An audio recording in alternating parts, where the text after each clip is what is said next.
Welcome to the Good Growing Podcast. I am Ken Johnson, horticulture educator with University of Illinois Extension, coming to you today from Jacksonville, Illinois with a garden bite. And now that we're past Thanksgiving, many of us are going to be going out and picking out a Christmas tree. So for this week's garden bite, we're going to take a look back at a podcast we did in 2020 with Robert Richardson, who is the president of the Illinois Christmas Tree Association. And he's going to talk about the process of growing Christmas trees from when they put it in the ground until you come out and cut it down or pick one up from a tree lot yourself. So enjoy. Can you take me through like the process of growing a Christmas tree? So you plant a cutting or like a rooted cutting, Okay. and from there until harvest. That sounds like a decade at least. Well, it's the pines grow faster than the firs and spruces do, but we plant seedlings.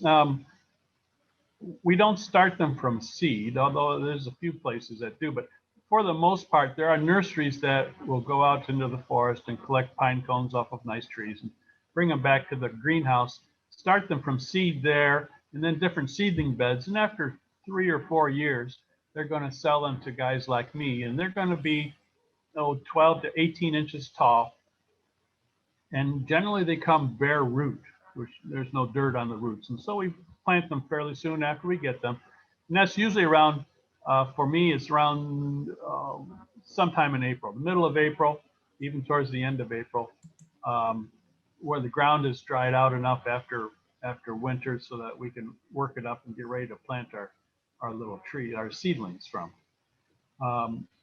Many farmers, when you cut down a Christmas tree the next year, he can put a little seedling next to that old stump, and that's fine, especially if he doesn't have much land to work with. But now that seedling has to compete with the bigger trees around it, and then when you're looking at the big trees, you're not going to watch where you're going, and you'll step on some of them and break them and stuff. But so many farms do that, but we have the luxury of having enough space that we tend to plant in blocks. And so an entire block, or at least a half a block, will be the same variety, same age of tree. And so we use a tree planter, and it's just a simple machine. It makes a slice in the ground. It's just a few inches wide and in about 10 inches deep. And then every 5 or 6 feet, the little bell goes off. We stick the roots of our seedling down into that slot. And as the machine moves forward, there's a big wheel on the back that'll push the dirt close and kind of get our seedling planted.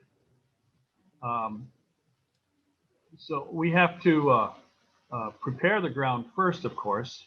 And instead of working into sod's a little bit hard to replant into. You can use a shovel or a spade or something and plant if you're just doing a few seedlings, but it's a lot of work and it's time consuming. So we work up the ground so that it's bare ground.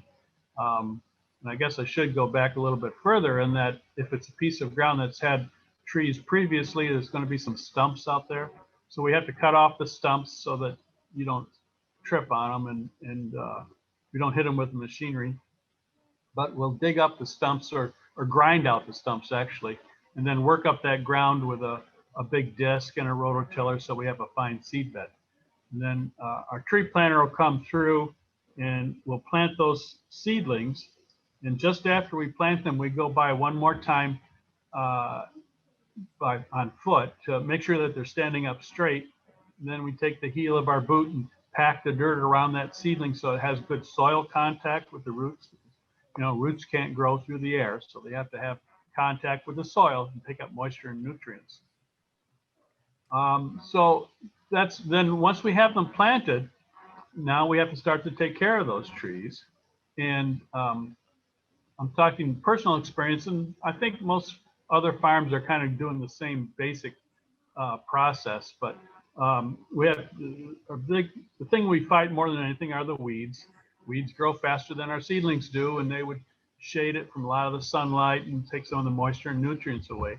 So we try to keep the weeds suppressed throughout most of the growing season after we plant our seedlings. We have too many that we can just use a hoe to hoe around the things. And so we use the same farm chemicals that we put on corn and soybeans. And they don't hurt the trees either. And we'll spray on either side of our row of seedlings, and that'll keep the weeds down. Now, as you know, chemicals don't last a really long time. They decompose fairly quickly, and so we'll have to spray a couple of times, maybe even 3 times throughout the growing season to keep the weeds down. We don't want to spray chemicals over the whole field and have bare ground every place, because then we have soil and water erosion. And so we keep a strip of grass in between those rows, kind of hold everything in place. And we'll come back the next year. So, you know, the tree's just kind of getting established the first year or two, getting its roots down in there. We can come by the next year and make sure that it's growing properly. I tell all the school kids that they're all familiar with that little sprig at the top where you put the angel or the star. That's called the leader. And Christmas tree, just like any group or organization or school, needs a leader to show it which way to grow. Once in a while, the leader gets damaged. And so eventually one of the lateral branches would kind of volunteer and turn upwards to become a leader. But we may speed that up a little bit, take a bamboo stick and tie it to our tree, bend up a lateral branch and train it to become a leader. So we're looking for one leader up through the middle of that tree. Once in a while, we have a tree with too many leaders, and that's just as bad, but it's easier to fix. We take a hand pruner and clip out those extra leaders. After a few years, well, then we'll start to trim them a little bit more.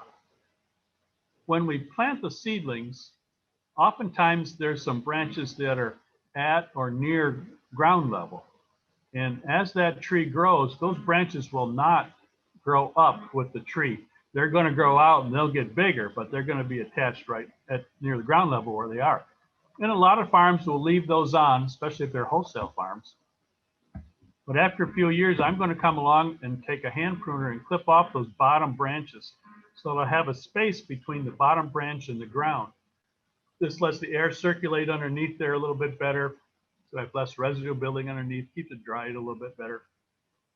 When I spray my chemicals, I spray from the side, so I can kind of tuck them underneath the tree a little bit better that way.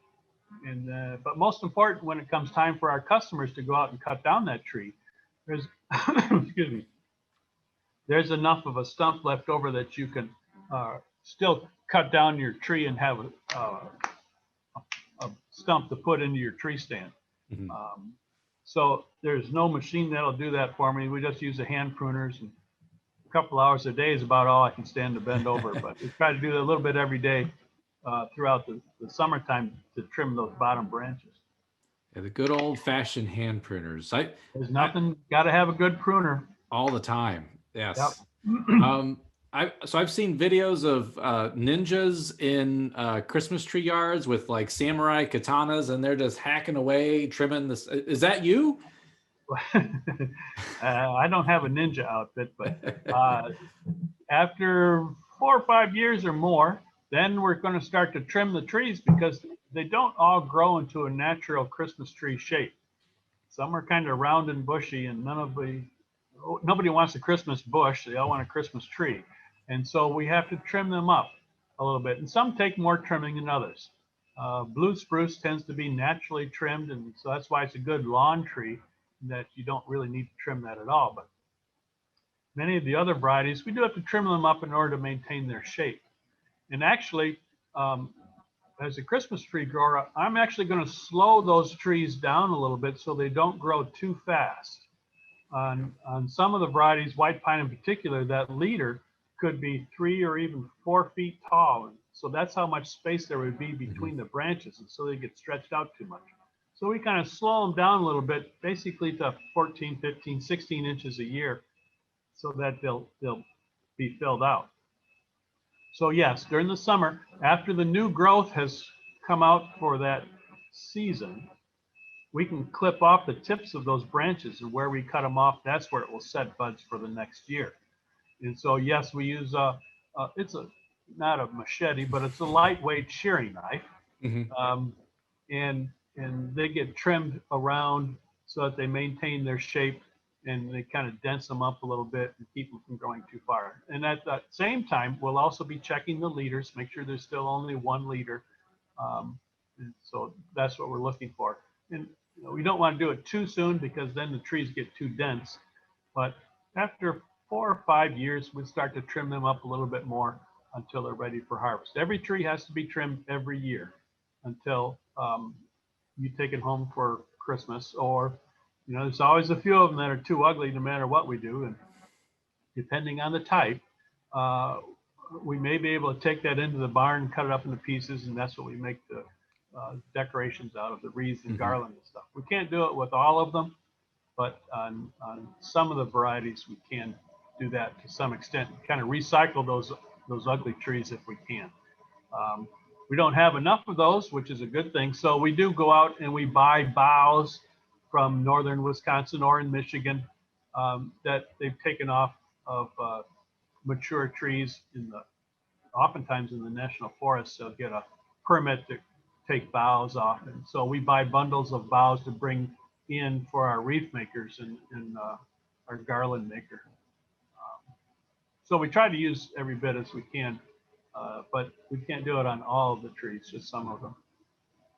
And that's pretty much it. It's going to take, to grow a fir tree, will take basically 7 to 8 years, maybe 9. It'll be about 10 or 12 years before we get an entire block cleared off and we can replant that block again. So the last year or two, there's always a few trees left over, and there's usually a reason why they're still there. They're just not growing very well. And so we'll have to throw away a few of them. But for the most part, we'll clear off a block and then we can replant that area. But it's going to take a little while.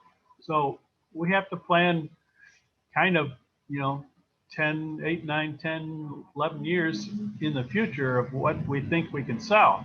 And that's always been a surprise because you don't know when we're going to peak. How many trees can I sell? Well, it seems to keep on growing. I don't know. It gets to be more and more all the time, which is why it's a nice business to have, because I think the demand for a live tree is there if I can grow them fast enough to fill that demand. Well, that was a lot of great information on everything that goes into growing Christmas trees. The Good Growing Podcast is a production of University of Illinois Extension, edited this week by me, Ken Johnson. A special thank you to all of our listeners and our viewers on YouTube. And as always, keep on growing.